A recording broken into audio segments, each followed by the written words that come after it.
如果我告诉你，新加坡又建了一项只存在几天的超级基建，你会不会觉得不可思议？2891平方米，差不多7个篮球场大。2026年，新加坡准备把这座巨型水上舞台直接铺进滨海湾。很多人第一反应是，为了几场演出，值得吗？但懂新加坡的人都知道，如果只为热闹，这工程根本批不下来。在新加坡，一块地、一片水域都是按经济账算的。问题不在花了多少钱，而是能不能把有限的城市空间临时改造成全球曝光度最高、商业价值最高的超级舞台。2026年新加坡 F1 最值得看的是这个国家如何用一项临时基建，把金融区、海湾和人流在几天内重新编排成世界级的城市运营系统。接下来我们就拆解，这到底是面子工程，还是别人复制不了的新加坡基建逻辑。F1 街道赛几乎是所有分站里最难做的。永久赛道是在独立场地解决问题，而街道赛是把正常运转的城市临时改造成赛车场。最难的不是铺柏油，而是怎么不把整座城搞乱。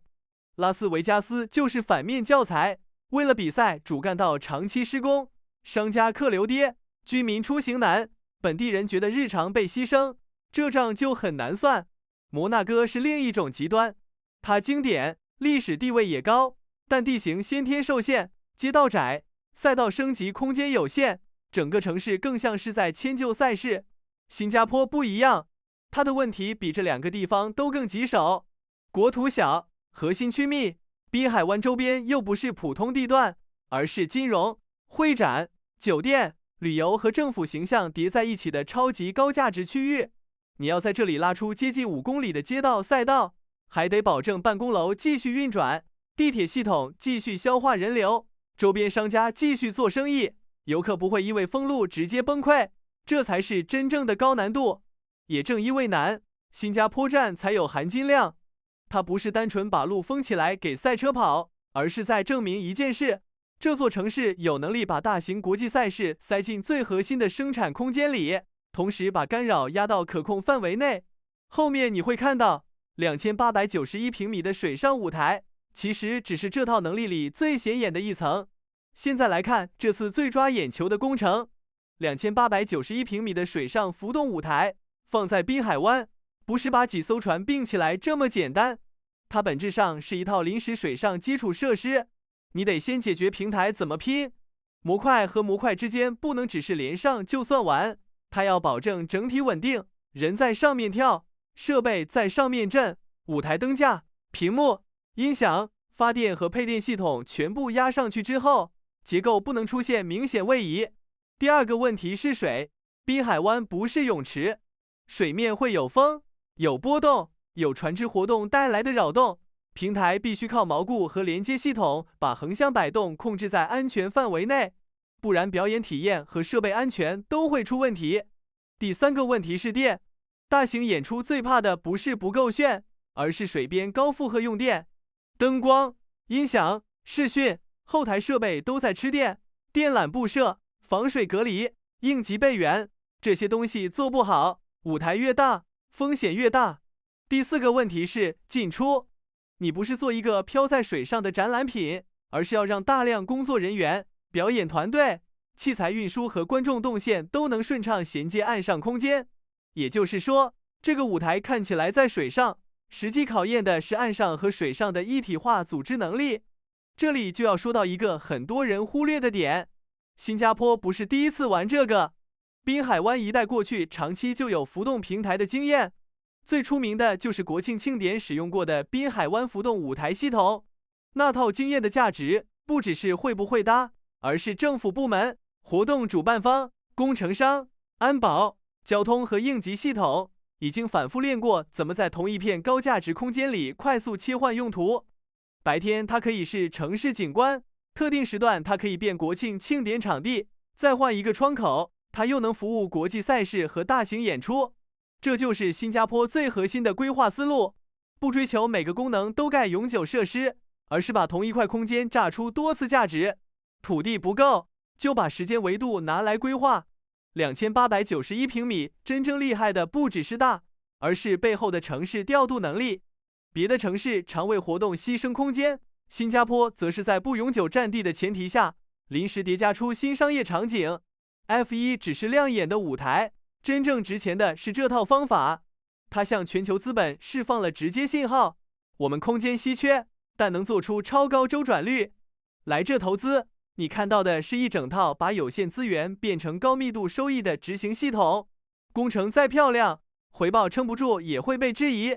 所以2026年新加坡站首次加入冲刺赛周末，这背后是清晰的商业逻辑。以前观众觉得最值钱的只有排位和正赛，冲刺赛一进来，周五到周日都有看点，观众停留更久，赛事周边的餐饮、酒店就能吃到更完整的流量，这等于把同一批人流多榨一轮价值。再看长期账，新加坡旅游局过去公开提过，F1 自2008年落地以来，累计带来的旅游收益已经超过15亿新元。这还只是比较容易统计的旅游直接收益。更有意思的是赛事周的夜间经济。Visa 过去发布过相关消费观察 ，F1 期间滨海湾一带的夜间消费会明显上升，一些年份甚至接近翻倍。原因很简单，新加坡站是夜赛，比赛结束的时候，城市并没有睡，人从看台出来不会立刻消失，而是顺着地铁、步行网络、商场连廊和酒店区继续流进餐厅、酒吧、屋顶、酒廊、便利店和宵夜场。你去看滨海湾周边的业态就知道了，它不是只为白天办公服务的金融区，而是本来就被设计成可以接住高消费游客和夜间人流的复合区域。这里最易被低估的是中小商家，把人流转成现金流的往往是本地服务业，餐厅加桌、酒吧延时、司机多跑夜班，整个链条都被拉动。这更像是一场高度集中的城市级促消费行动，花一次基建成本换来旅游、消费和国际曝光的叠加回报。对新加坡来说， F1 不是烧钱，它是回血，是把城市品牌、夜间经济和服务业一起拉起来的回血。接着说一个最现实的问题， F1 这么大阵仗，到底是谁在赚钱？很多人天然会怀疑，国际赛事吗？最后肥的肯定是海外资本、赛事版权方和大品牌，本地人只是配合封路，忍受噪音。这个怀疑不是不能理解，但放到新加坡站上，情况没那么简单。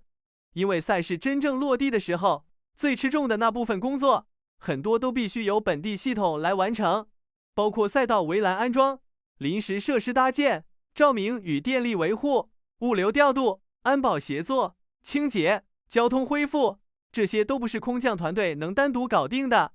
新加坡工商界过去就提过，赛事相关的大部分执行工作由本地企业承担，比例很高，常被概括为接近90%。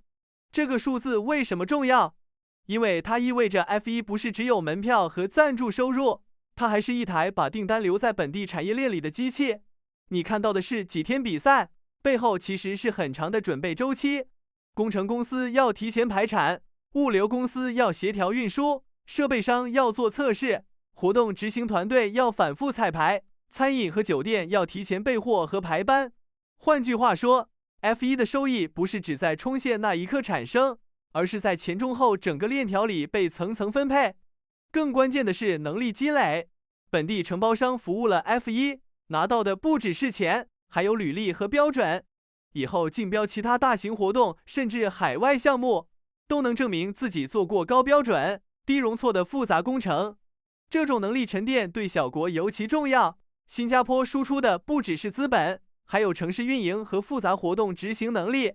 那些深夜装护栏的工人，连夜恢复道路的工程人员，不是 F1 的背景板，而是这套模式成立的核心。拖住2891平米水上舞台和 CBD 赛道的，不只是钱，更是本地团队被反复训练出的执行力。所以回头看， F1 在新加坡最值得羡慕的，从来不是热闹，也不是贵，而是他把这个国家最核心的生存哲学全都摊开了。地少，就把空间复用做到极致；市场小，就把国际曝光做成长期资产。办一场比赛，不只是卖票，而是顺手训练本地产业链，拉动夜间经济，升级城市品牌。2891平米的水上舞台只是一个很醒目的符号，真正厉害的是背后那套把限制变成收益的能力。如果你觉得 F1 本质上还是太贵，或者你反而觉得这种模式值得更多城市研究，欢迎把你的判断留在评论区。我也想知道，你更在意的是赛事带来的城市红利，还是它对日常生活的干扰？如果你喜欢这种从政策、基建和财政逻辑去拆新加坡的内容，订阅这个频道。我是阿明，下期见。